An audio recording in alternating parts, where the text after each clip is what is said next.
Welcome to the fourth co-working show of JoinMyTrip. My name is Anna and I'm definitely a co-working enthusiast. This show is made for all the co-workers, the remote workers, the digital nomads. In this show, I'm going to share all my tips and tricks about co-working.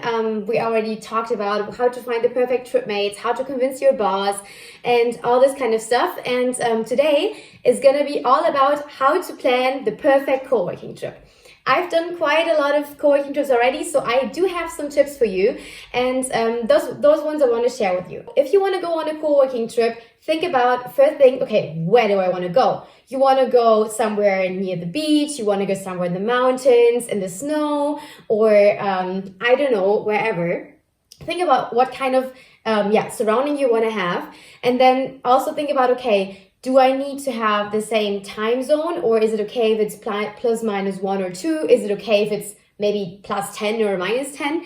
The time difference, this is something that you should be aware of when planning the destination for your co-working trip. When you have checked this, just check out which countries are available. For example, if you want to stay in Europe, there are already a few countries that are famous for remote workers or co-workers, which means there are destinations where you can find a lot of other remote workers, where you can find maybe co-working places, where there are actually communities of digital nomads, which is something that is always fun when you are there, but it's something you just need to think about. Do I need this? Do I want this? And if yes, then I can definitely recommend the Algarve. There's a big community of co-workers and remote workers. Also on Tenerife and on Gran Canaria, you can already find a bunch of people working from there. Same goes for Lisbon and all the area around in Portugal. But also in Spain, there are a few cities where you can find a lot of these remote workers. And of course, also other countries, but those are the ones that, for example, also I know a lot of people being there at the moment and they love it. When you have found out, okay, where you want to go, of course, most important is also check if the weather at the time that you're going is going to be good and it's going to be what you're searching for. The second thing that is the most important is, okay, your accommodation. And when searching for your accommodation, think about, okay, so how many people do I want to have to join? So with how many co-workers am I planning this trip? And then search for accommodations that do have more rooms. So like you might want to have 2 single rooms or like 3 rooms, and then check with the beds if it's double beds or single beds. This is always kind of like important. When it comes to the rates, just a little tip. Accommodations that you book for 4 weeks or more than 4 weeks are always way less expensive than if you book only for 2 weeks. So maybe think about of actually going a whole month or maybe a bit longer to reduce the cost. And this way you can also make sure that you actually arrive in destination and can set up and everything. The minimum amount for a co-working trip that I would recommend are 2 weeks, because then you have 3 weekends where you can explore the surroundings and you have 10 full days of working in the destination, which I think is the perfect amount. When you look for your accommodation, also, of course, the most important, most of us that are working remotely, is you need to have a good connection. So the Wi-Fi needs to be good. So how can you make sure that the Wi-Fi is good? You can ask your the landlord. Usually they can tell you like the quality of the Wi-Fi. And if not, usually, for example, for Portugal, you can also buy a SIM card from Vodafone or something where you can get 60 gigabyte or something for 30 euros, which you can then put in your phone, and then you can have a hotspot. And this is working perfectly. This I have worked for a whole month from Portugal, and it's totally fine. Also, for sure, in Spain or in other countries, they do have those SIM cards that you can just then put in your phone or in a small router, and that will work. So this way you're safe. And also, of course, when you search for your accommodation, make sure that you have enough space, because think about it, you are working from there. So make sure you have big tables, a lot of maybe corners to escape, rooms to close the doors, maybe different balconies or areas. So to make sure that all of your co-workers can have a proper environment to work, where they can concentrate, where they can maybe have calls or not. And this is all stuff that is you need to take into account when planning a co-working trip, because a co-working trip is not the same as if you would book a huge villa with your friends and have a good time on whatever, Mallorca, Ibiza. It's actually a trip where you are supposed to work. So the accommodation needs to have some features that you might not need in a normal trip. When thinking about your co-workers, think about what kind of expectations do you have for your co-workers, what kind of working style do they need, and also how many do you want to have.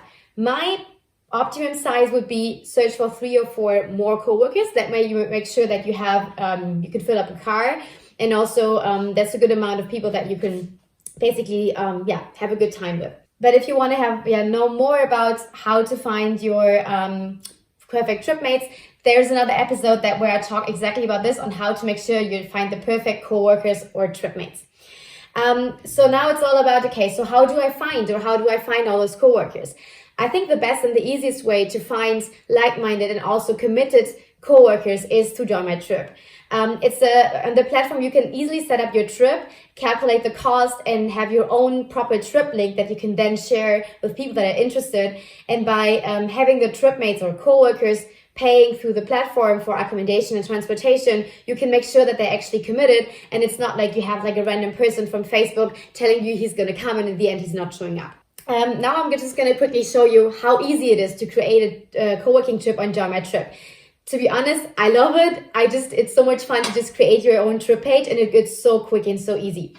It's basically, you just need to find a cool and catchy name for your trip, enter the dates, write a description. And for the description, my tip is the more information that you write about you, your work style, what kind of trip you love, what kind of expectations you have from the trip, what kind of things you are planning to do in the free time, how the cost will up. The more information you put there, the better it is, and the more likely you will receive requests from trip mates that are actually perfect for you in that match. Make sure to add information like, for example, if the rooms need to be shared or not, and also maybe also already add some pictures for the accommodation. And this is all stuff that can help you. When you have your description ready for the stops, you can add, of course, a stop where you're going to live, maybe add pictures for the accommodation when you've already booked. And then you can also add stops of things that you want to explore in your free time. So maybe there's a really famous beach or an amazing castle you want to visit, or a national park, or a hike that you want to do. Just add the stops and add the things that you're planning to do. And there are several platforms where you can find free pictures, like for example Unsplash or Pixabay, and you can just update them on the trip, and then you have your perfect trip page. The last step before you're ready is just by calculating the cost. For this, you can use our super easy cost calculator, where you can put the cost for accommodation, transportation, and also add a buffer. And if you want, add a fee, a trip leader fee. So that's something that the trip mates pay you because you are the one actually organizing the trip. And this way you can make sure that your costs are a bit covered. And then you calculate the trip cost per trip mate. And this is what the trip mates would pay you upfront before when joining the trip. And then it's actually done. You just need to verify your profile by uploading your ID and connecting your bank account, and then it's ready to go. And then you have your own trip link that you can share with friends and family and anybody.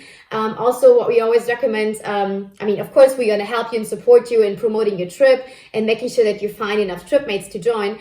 But also, it's always good if you just do your own promotion a bit. For example, check in Facebook groups for remote workers on Gran Canaria or remote workers on the Algarve, and just text something in those Facebook groups and see if people might want to join. And then in order to confirm that they're actually joining, I would always recommend to have a video call or phone call. And then if you both are okay, just let them pay through JoinMyTrip. And this way you make sure that they are committed and that they're actually going to travel with you. And of course, whenever you have questions or doubts or you're not sure, just text us send us an email, text us on Instagram, Facebook, WhatsApp, whatever is the most convenient for you. And we are always there to help you and to support you. And then, of course, in the end, just have a good time. Create a WhatsApp group where you invite all your trip mates, and then you can start planning and enjoy your time working abroad and wherever you are. If it's in the middle of the mountains or the sun, you're going to feel that your motivation is going to get so up. You're going to be more creative, more productive, and you're going to have the best time, I promise you, because I've experienced already a lot. And I actually can't wait to start my next co-working trip, so I can also have another surrounding again for you, as I did in my first co-working show. So yeah, have a good day. Don't forget, if you like the content, thumbs up, follow our account, leave a comment below, and of course, check out our website. Have a great day, and greetings from me. Bye-bye.